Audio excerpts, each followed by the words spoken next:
Hey there everybody, my name is Keno, and welcome to our new Toronto Maple Leafs franchise mode series here on the channel. Now this is going to be episode 0, okay? Our setup episode where I kind of go through the settings and what the team looks like, and the next episode, unless there's any big feedback, we'll be starting with the series. Now this is a pretty big series to me. This one's near and dear to me.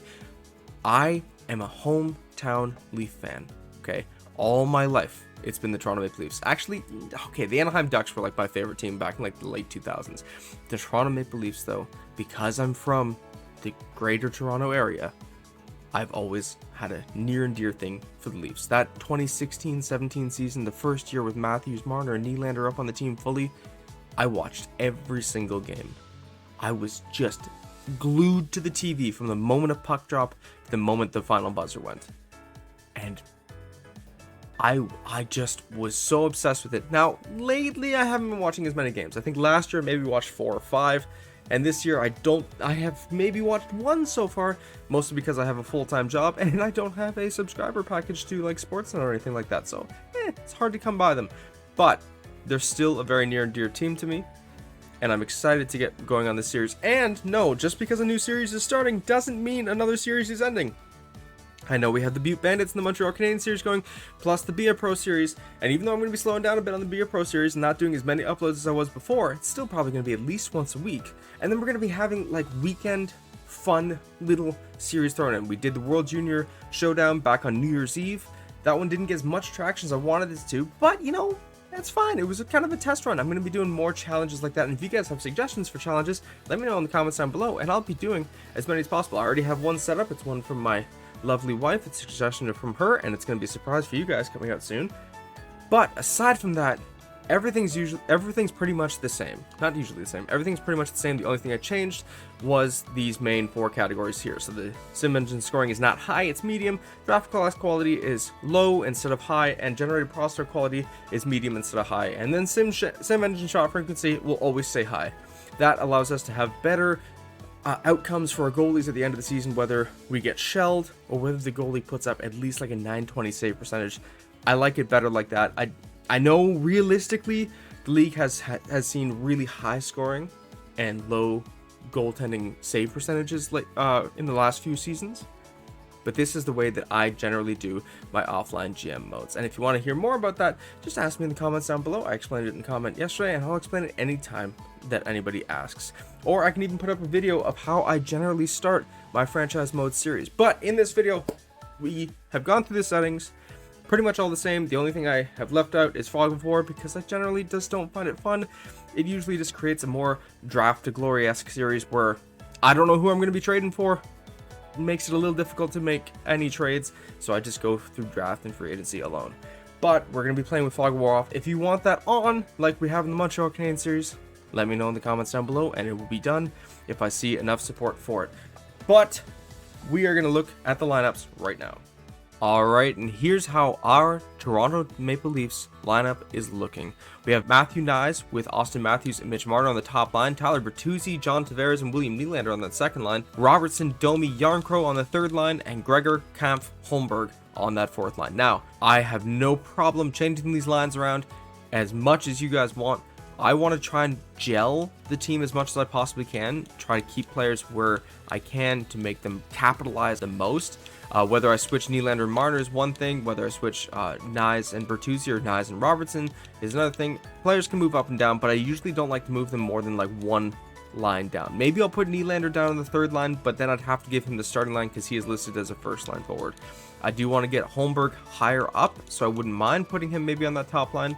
Holmberg, Matthews, Marner. There's a whole bunch of options that we have looking at this forward lineup, and I don't think it's too bad. Now, if you don't agree with some of my overalls, that's fine. I mostly have them set up on the lower side because the Leafs are kind of powered by that core 4 of Matthews, Marner, Tavares, and Nylander.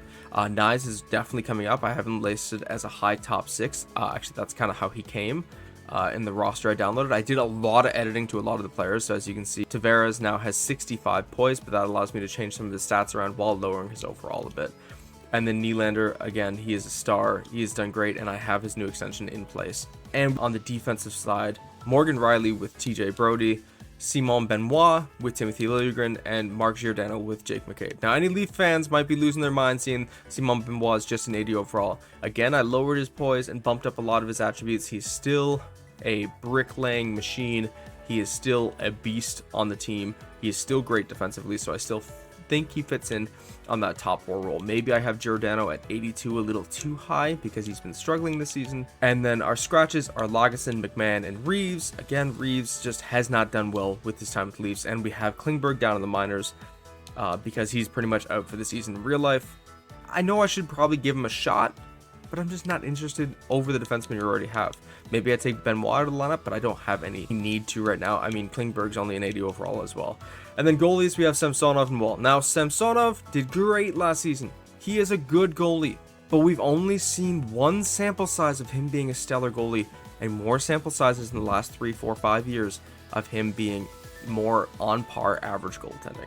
Okay, so I have him listed as an 81 medium starter. He's 26, so the potential doesn't really matter anymore. It's more how he produces. I've given him the opportunity with his attributes to possibly be a really solid goalie, but we'll have to wait and see what happens with this series. And then we have Joel Woll. I do have him as a medium elite, 81 overall. I am a Leaf fan.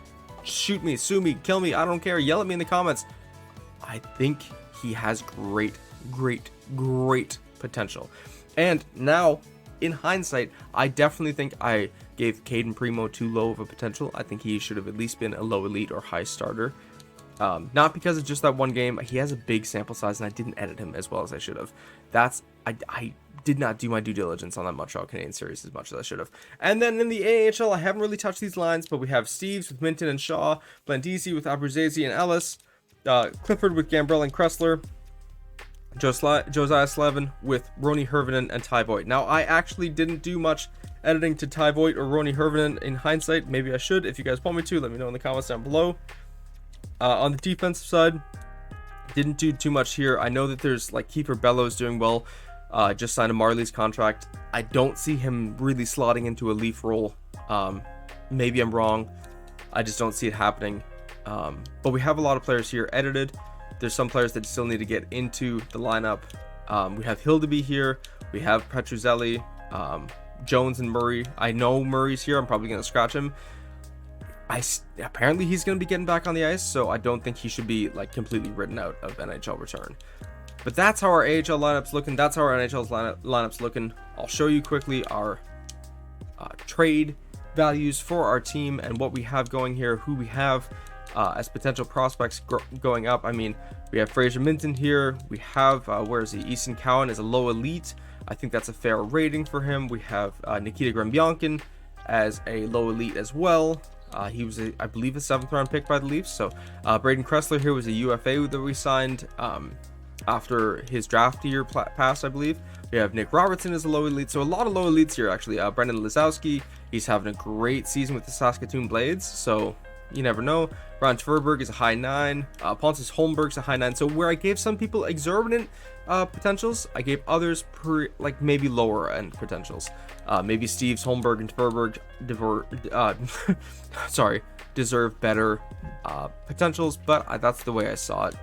But yeah, no, I think this is pretty decent. And then for goaltenders, Samsonov, Wall, Hildeby is a starter, and then we have Jones, Matt Murray, and Petruzzelli. And we do have our first but no 2nd round pick this year. So that's how our lines are looking. We'll go through the preseason here in this episode, and then I'll leave it to you guys. Do you guys want to see the lineups continue the way they are, or do you want to see some changes? Let me know in the comments down below. If not, then we will get started with this season. Again, going through the preseason here, and we're doing, our goaltending is a little shaky by the looks of it. I mean, 4 goals against and then back-to-back games here. But I was saying it was getting in order now. I do have auto rotate goalies on, so that's one setting I always change because I like to be in control of that. And I do have injuries on. I might have to adjust the injury slider depending on how crazy this first season is. But that's a pretty decent preseason here. I think we are ready to roll. If you guys have any changes you want me to make, please, again, let me know in the comments. But aside from that, I think we're getting ready to roll with our Toronto Maple Leafs franchise mode series here on the channel. Now, I do plan to do every Eastern Canadian team this year So for NHL 24, I do plan to do Ottawa as well. And then if I can, I wouldn't mind doing like an Edmonton, Calgary, or Winnipeg series. But again, the Winnipeg Jets and the Vancouver Canucks are going crazy as of right now. If Winnipeg ends up faltering, that would be interesting. But as it stands right now, I don't usually like to do franchise mode series if the team's already built. And it's funny enough that I say that. As a Toronto Maple Leaf and a diehard fan, I'm picking the Leafs over the Canucks or the Winnipeg Jets as the team to really falter. I am a Leaf fan. I know these things. This team does not have real goaltending aside from maybe Joe Woll and Ilya Samsonov when he's on his game. And I know that he's dealing with some confidence issues lately. But how it transcribes into the EA Sports NHL world is that he's a rocky goaltender. And so I hope I got his attributes right to create that rocky goaltender type thing. But we will see how he does. He could turn his Jets on and go crazy this season. Joe Woll could become a star. Martin Jones could be a shutout king, like he's been doing great for the Leafs over that California trip. So we'll just have to wait and see what the true fun storylines that appear over the season are. But I do think that the Leafs are the interesting one to do, because I don't think they're going to win the cup in year one. If they do, maybe I'll wrap up this franchise mode series with a little bow. 1 year, 1 cup, done and done. Or maybe we are still snake bitten as a franchise. We will see in the next video. Thank you guys so much for watching. If you like this video, please leave a like down below. Only lets me put up more and better content, and you are seeing the more side of it because you guys have been showing so much love and support lately. So thank you guys so much, and I'll see you as we take these Toronto Maple Leafs on their first season run in this franchise mode.